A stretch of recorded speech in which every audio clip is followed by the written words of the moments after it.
भारत आज दुनिया की फास्टेस्ट ग्रोइंग मेजर इकोनॉमी है। जीडीपी 7% के आसपास है।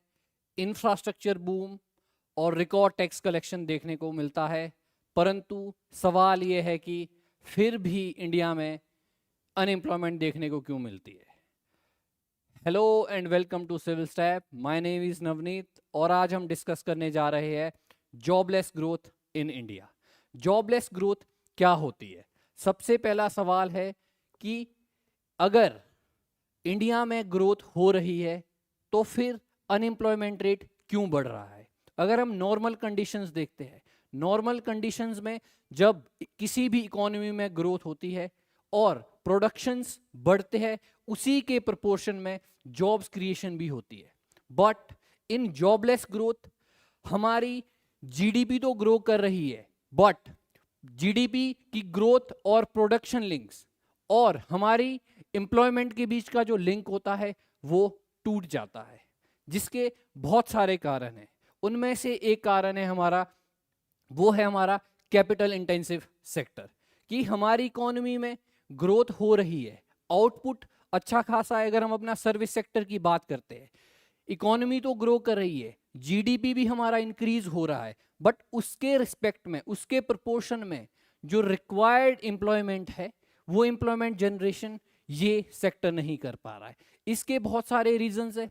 सबसे बड़ा रीजन इज ऑफ रिसेंटली जो एआई, रोबोटिक्स एंड ऑटोमेशन, जिसकी वजह से शॉर्ट टर्म में और हो सकता है लॉन्ग टर्म में भी एम्प्लॉयमेंट लॉस हो रहा है। ज्यादातर जो ये इंडस्ट्रीज है ये एआई, ऑटोमेशन एंड रोबोटिक्स पे बेस्ड है, जिसकी वजह से जॉब लॉस हो रहा है। परंतु इसी की वजह से हमारा जीडीपी तो ग्रो कर रहा है, परंतु एम्प्लॉयमेंट कम हो रही है। सेकंड रीजन अगर हम देखते हैं, मैन्युफैक्चरिंग सेक्टर। मैन्युफैक्चरिंग सेक्टर हमारा ग्रो करता है और जीडीपी में 15 to 16% भी कंट्रीब्यूट करता है, बट इसके प्रोपोर्शन में अगर हम लेबर की बात करें, जो लेबर एम्प्लॉयड होनी चाहिए वो लेबर कम है, जिसकी वजह से एक जॉबलेस ग्रोथ हमें देखने को मिलती है। अगर हम इंडिया की बात करें, इंडिया में पोस्ट कोविड भी हमने के शेप रिकवरी देखने को मिली है।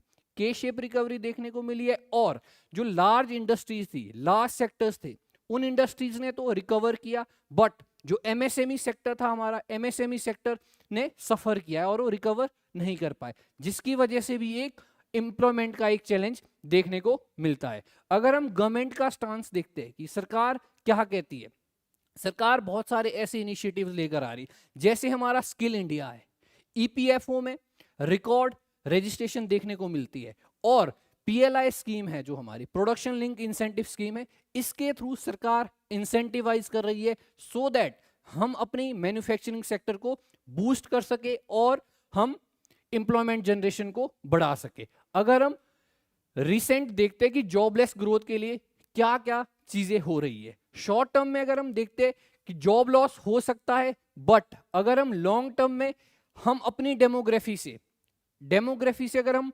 डिविडेंड लेना चाहते, हार्नेस करना चाहते, तो उसके रिस्पेक्ट में हमें अपनी मैन्युफैक्चरिंग को एक्सपेंड करना होगा। अगर हमारा मैन्युफैक्चरिंग सेक्टर अच्छा होगा तो ज्यादा से ज्यादा लोग इस सेक्टर में एम्प्लॉयबल हो सकते हैं और उस डेमोग्राफी से हम डेमोग्राफिक डिविडेंड हार्नेस कर सकते हैं। उसके लिए हमें क्या करना होगा, हमें अपने एमएसएमई सेक्टर को स्ट्रेंथन करना होगा, स्किल इकोसिस्टम को इंप्रूव करना होगा, जिससे कि हम ज्यादा से ज्यादा जॉब को, एम्प्लॉयबल लोगों को बना सकते हैं। वे फॉरवर्ड क्या है हमारा कि लेबर इंटेंसिव मैन्युफैक्चरिंग करनी होगी, एमएसएमई को सपोर्ट देना होगा और स्किल अलाइनमेंट करनी होगी, वोकेशनल ट्रेनिंग्स प्रोवाइड करनी होगी और ग्रीन एंड केयर इकोनॉमी की तरफ जाना होगा। तो इंडिया में जो हमारी ग्रोथ है, सिर्फ ग्रोथ ही काफी नहीं है, बल्कि हमें इंक्लूसिव एम्प्लॉयमेंट चाहिए, जो ग्रोथ सिर्फ और सिर्फ जॉब के साथ साथ हमें विकास भी करवाए, और जो हमारा आत्मनिर्भर भारत और विकसित भारत 2047 का